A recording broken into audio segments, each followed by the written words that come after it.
Nabi Nuh salah seorang rasul yang masuk ulul azmi 5 besar, karena memang perjuangannya menggambarkan satu usaha yang ulet dan luar biasa. Beliau diberi umur 950 tahun, lalu berdakwah selama 900 tahun, sore, pagi, siang, malam, dapat pengikut tidak lebih 80 orang, rata-rata 10 tahun satu. Kalau saya minta berhenti aja jadi nabi, Pak. Ustadz mana masih mau buka pesantren 10 tahun buka pesantren, yang nyantri cuma satu. Pedagang mana yang masih mau dagang 10 tahun dagang, yang beli satu. Pimpinan partai mana yang masih mau kampanye 10 tahun buka partai, yang nyoblos satu. Bangkrut. Umatnya bandel, kurang ajar, durjana, bajingan, tengik. Umatnya Nabi Nuh ini kalau diceramahi telinganya ditutup dengan tangannya. Nabi Nuh akhirnya rekes, Tuhan, siang malam saya berdakwah kepada umat ini, tiap kali saya sampaikan dakwahmu mereka tutup telinganya dengan tangannya, alergi dengar ceramah. Apa itu ceramah? Non profit. Saudara-saudara, jadi mau kamu gimana, Nuh?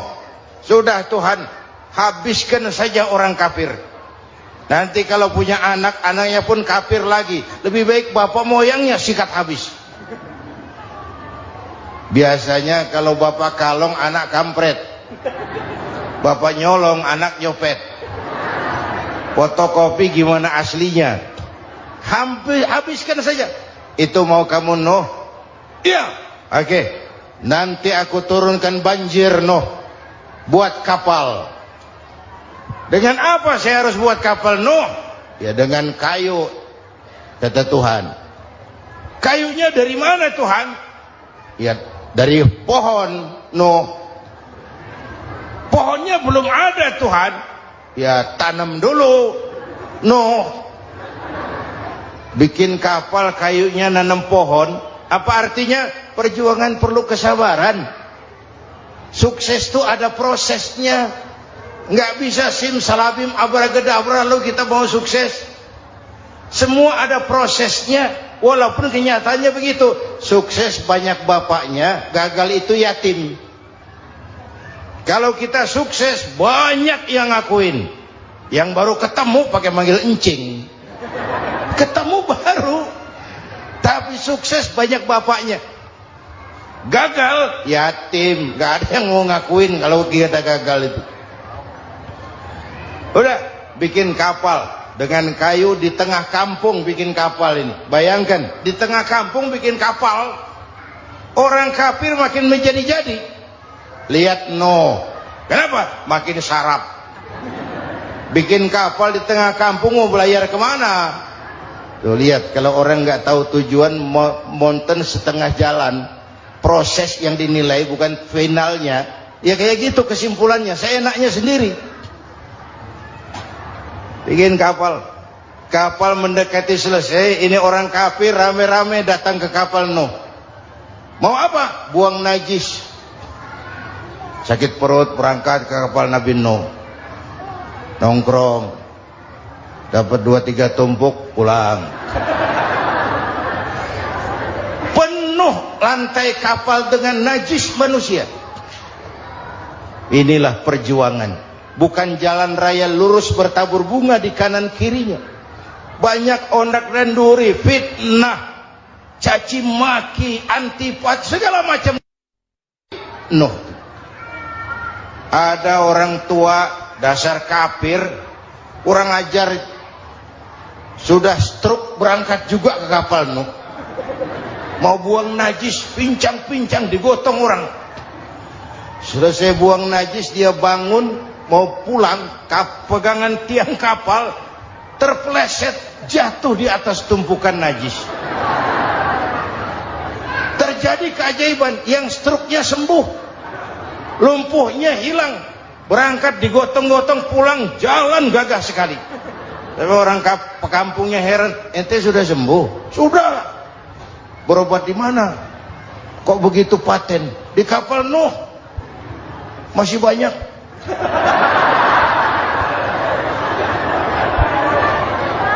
Yang berasa perlu obat bawa rantang. Ambil bersih lagi geladak kapal itu. Sudah selesai Nuh? Selesai. Oke, kau orang yang beriman bersamamu, binatang serba sepasang, naik Nabi Nuh, naik orang beriman, naik binatang serba sepasang. Ini cikal bakal penyelamatan manusia, Pak. Naiklah orang beriman, sudah naik semua, Nabi Nuh kontrol. Ini contoh buat kita, kontrol. Sudah naik semua teman-teman, sudah. Pemimpin yang baik bukan cuma terima laporan di belakang meja. Laporan itu yang mana juga bagus. Sama juga kampanye, kampanye yang mana juga merdu. Kalau saya, kalau aja yang dihitung. Pernah ada calon bupati kampanye janji, kalau saya berhasil kita akan banyak bangun jembatan di daerah kita. Rakyat tanya, Pak, nggak ada sungai di kampung kita, Pak. Dia bilang, sungainya kita bangun sekalian. Udah kadung janji, mana pula orang mau bangun sungai ini. Saudara-saudara, kontrol. Jangan cuma tunggu laporan di belakang meja, semua laporan bagus. Ya Bu? Bu?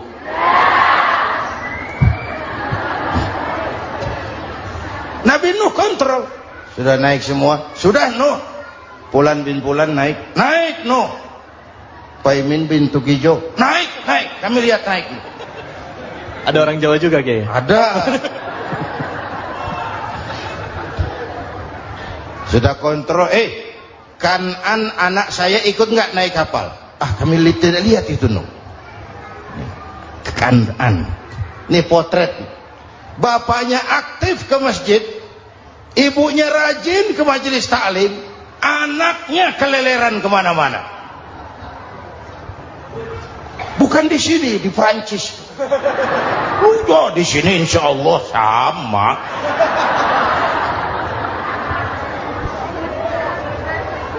Nuh karena sayang anak, Nuh karena cinta anak, Nuh karena tanggung jawab anak, cari naik ke atas kapal.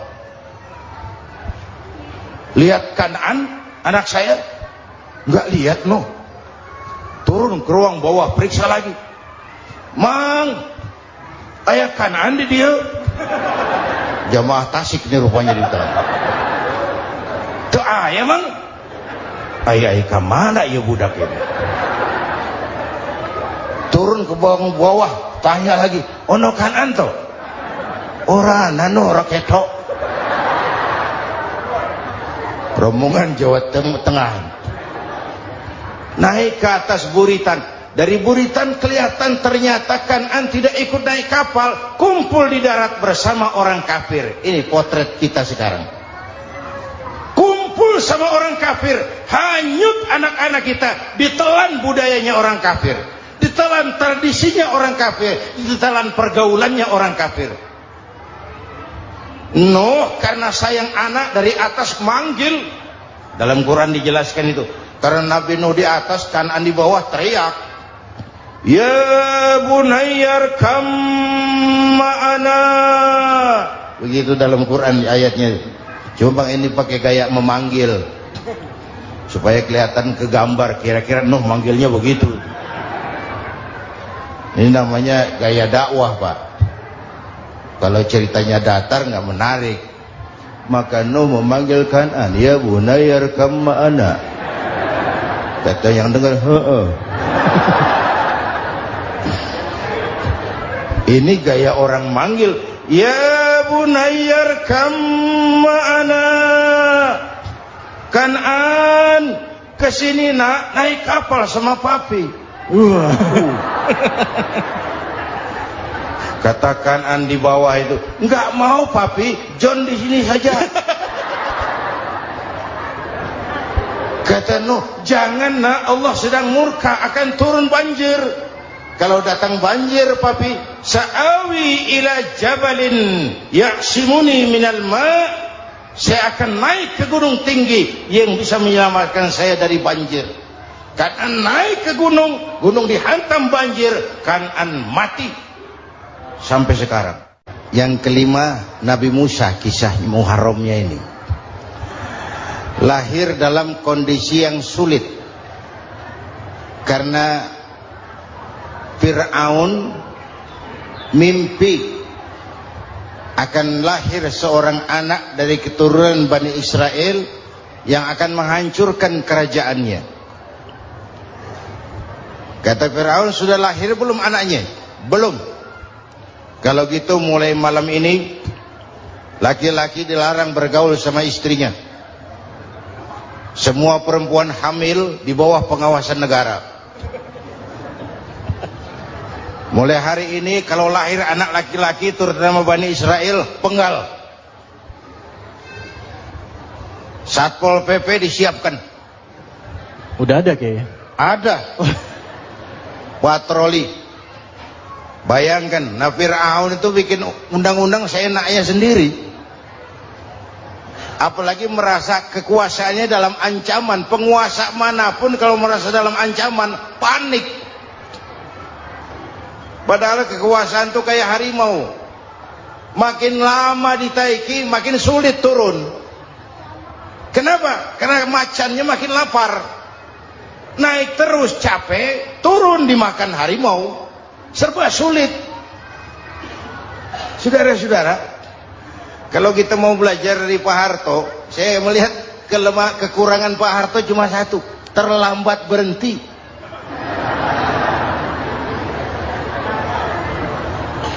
Terlambat berhenti. Di sekelilinginya banyak tukang jilat, tukang semir. Pak, kalau tidak ada bapak kami bagaimana, Pak?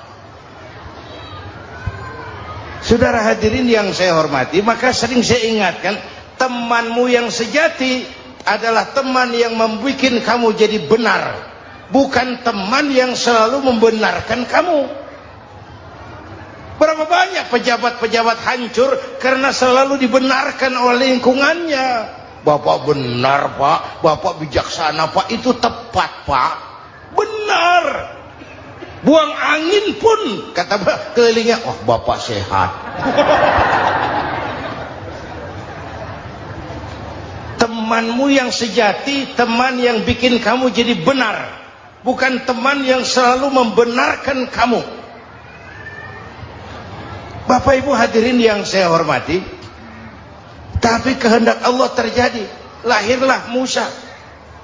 Bayinya dihanyutkan di sungai Nil. Bayi sudah menderita, dihanyutkan di sungai Nil.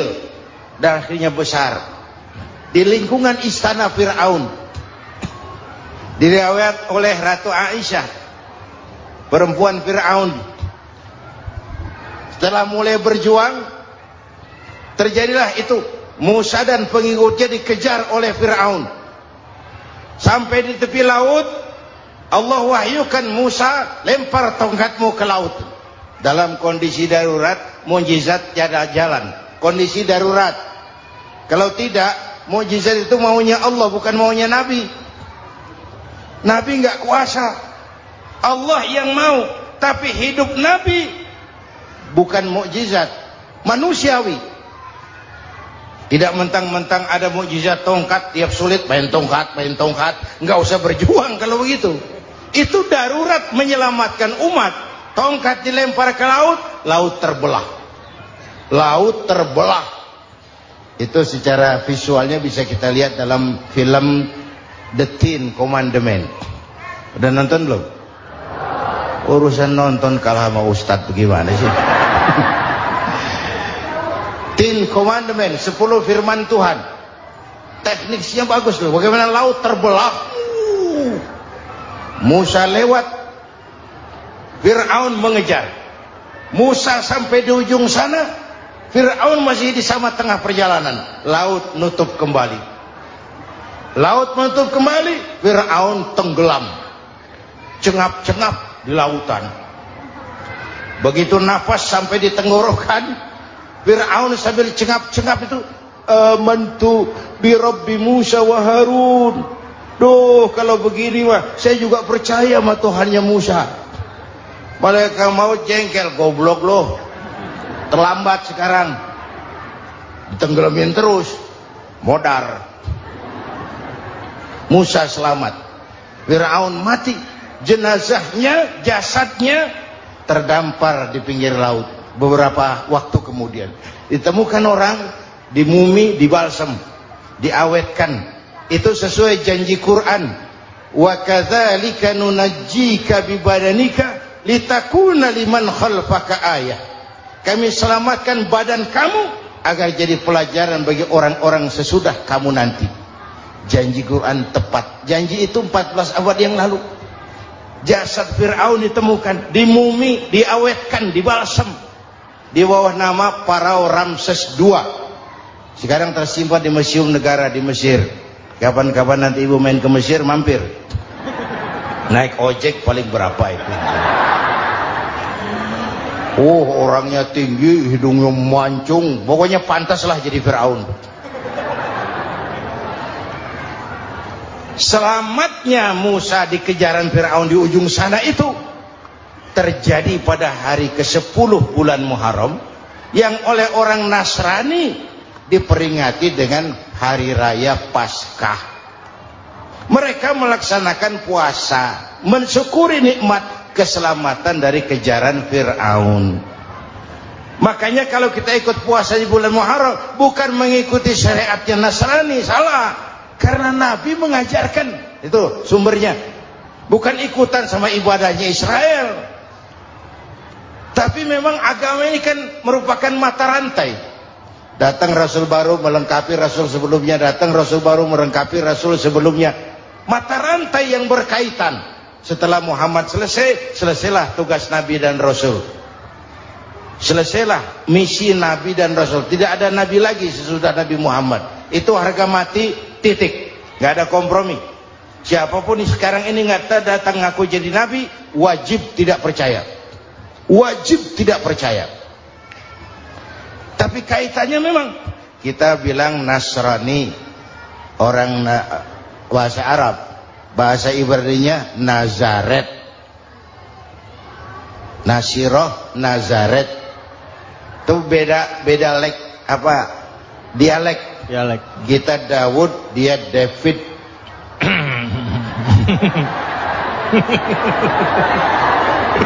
Ibrani. Kita Ali, dia Alek. Kita Sulaiman, dia Solomon. Kita Camat, dia Comot. Ini yang ngomong ini comot sembarang. Ini dia. Bapak dan Ibu jamaah yang saya cintai, pertanyaan pertama, hijrah qalbiyah. Ada hijrah badaniyah, hijrah fisik yang dilakukan Nabi dan sahabat dari Mekah ke Madinah. Itu hijrah badaniyah. Ada hijrah qalbiyah, hijrah hati. Dan ini yang kita perlukan sekarang. Karena refleksinya akan membias kepada alur kehidupan. Kalau hati kita mau berhijrah, fisik akan ngikuti. Hijrah dari tempat, dari malas ibadah menjadi rajin ibadah. Hijrah dari maksiat kepada yang ma'ruf, dari berpecah belah menjadi bersatu. Hijrah seperti itu yang sangat kita perlukan. Apalagi masyarakat ini paternalistik. Kita harus hijrah mental sekarang ini. Maka yang disampaikan tadi benar.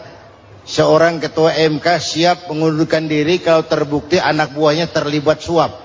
Itu walaupun siap, tapi sudah angin segar buat rakyat.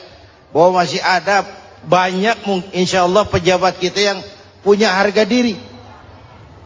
Walaupun ada juga pejabat kita yang muka tembok, kulit badak, kuping kebo. Muka tembok, kulit badak, kuping kebo. Biasanya kalau kereta api tabrakan di negara-negara maju, Menteri Perhubungannya mundur. Di kita petugas palang pintu dipecat. Jauh sekali menteri sama petugas palang pintu. Yang benar-benar diadili yang krocok-krocok, kopral-kopral itu.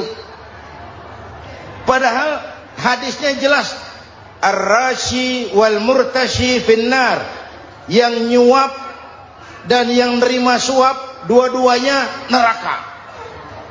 Kasus potret belakangan ini, yang nerima suap yang diuber, yang nyuap aman, yang nyuap aman, yang korupsi pajak dikecil-kecilin, yang ngemplang pajak aman. Padahal ngemplang pajaknya triliunan, padahal dia sudah dikasih fasilitas oleh negara mengelola sumber daya alam negara yang artinya milik rakyat.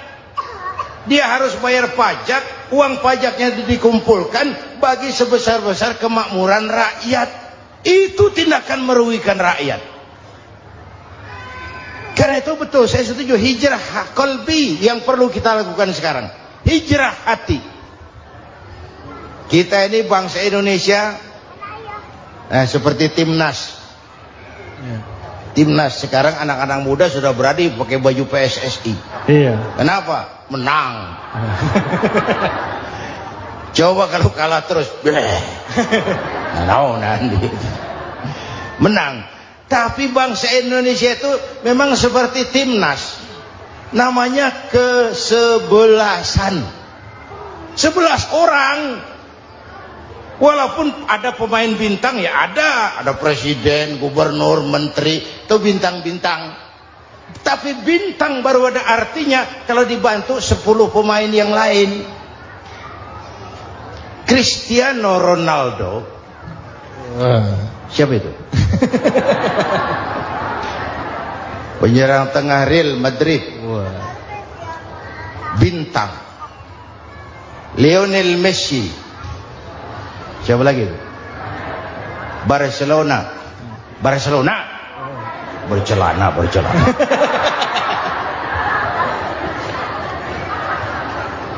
Michael Rooney, bintang Manchester United. Ronaldo baru bintang, Messi baru bintang kalau ada 10 pemain yang lain. Bagaimanapun hebatnya Cristiano Ronaldo, kalau sendirian lawan satu kesebelasan, babak belur. Itulah kita, bangsa Indonesia. Kita satu kesebelasan, harus saling memperkuat. Ada bangsa kita ini yang jadi jaksa, ada yang jadi hakim, ada yang jadi polisi. Itu posisi penyerang tengah, kiri luar, kanan dalam, back, striker, kiper, posisi. Tapi sadar, kita satu kesebelasan, Bung. Jangan bikin gol ke gawang sendiri. Kalau punya bola bagus, operan dong sama temannya. Yang bisa menciptakan gol, operan. Ada yang jadi pengusaha besar, bagus boleh. Punya untung besar, operan. Kasih masjid, kasih pesantren, operan. Ini kesebelasan kita kalau punya bola, pelitnya setengah mati, Pak. Nggak mau ngoper. Bawa sendiri, mending bikin gol. Enggak. Kita ini satu kesebelasan. Satu sama lain harus saling memperkuat. Bahwa ada penyerang tengah, itu si posisi. Tapi kalau memang peluang memungkinkan, ayo dong operan. Saya iri sama kesebelasan Nasrani di Indonesia. Mereka kalau punya bola, operannya cakep. Gereja cepat selesai, rumah sakit Kristen cepat selesai. Kenapa? Operannya bagus. Kita ini kalau punya bola bawa sendiri, nggak mau ngoper. Maka masjid nggak selesai-selesai, madrasah banyak yang bocor, rumah sakit Islam kalah bersaing. Kenapa? Operannya berat. Ayo menyadari, kita ini timnas, satu kesebelasan. Jangan menjegal kawan seiring, kawan sendiri dijegal. Sudah musuh terlalu kuat, gawang sendiri dijebol. Akhirnya terbalik kita ini. Ujian terberat telah diberikan Allah kepada para anbiya, Ya. kemudian para aulia, kemudian para ulama. Summal amsal fal amsal, ke bawah dan ke bawah, diuji setiap orang menurut kekuatannya berpegang kepada agama. Ya. Kalau karena anak Melayu bilang, kalau takut dengan ombak, jangan berumah di tepi pantai. Iya. Kalau takut diterjang ombak, jangan berumah di tepi pantai. Kata ibu tadi, mau jadi pohon tinggi harus berani ketiup angin. Makin tinggi pohonnya, makin keras anginnya. Takut angin, jangan jadi pohon tinggi, jadilah rumput. Iya. Enggak ditiup angin, tapi diinjak kebo. Apa yang enggak ada risikonya? Iya. Apa yang enggak ada risikonya? Semua nabi ada yang dihantam kekuasaan yang arogansi. Ibrahim berhadapan dengan Abrahat, Namrud. Musa berhadapan dengan Fir'aun. Ada yang diuji dengan berhadapan umat yang sangat kurang ajar. Ada yang diuji dengan gosip yang dahsyat. Nabi Yusuf digosipi sama Zulaikha itu. Nabi Yusuf Nabi Yusuf.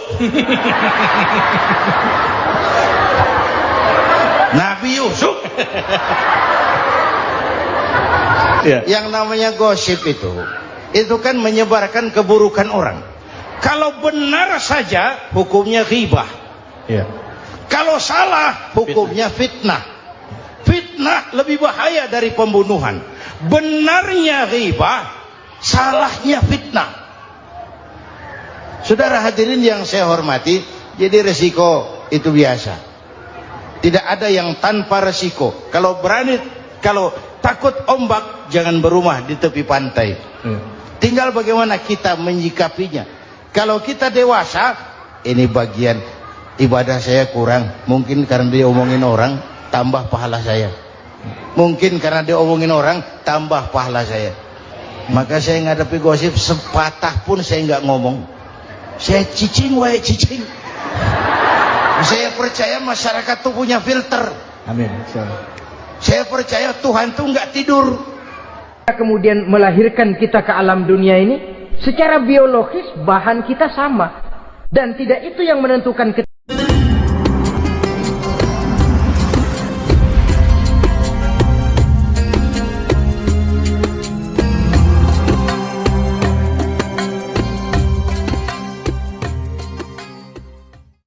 Assalamualaikum.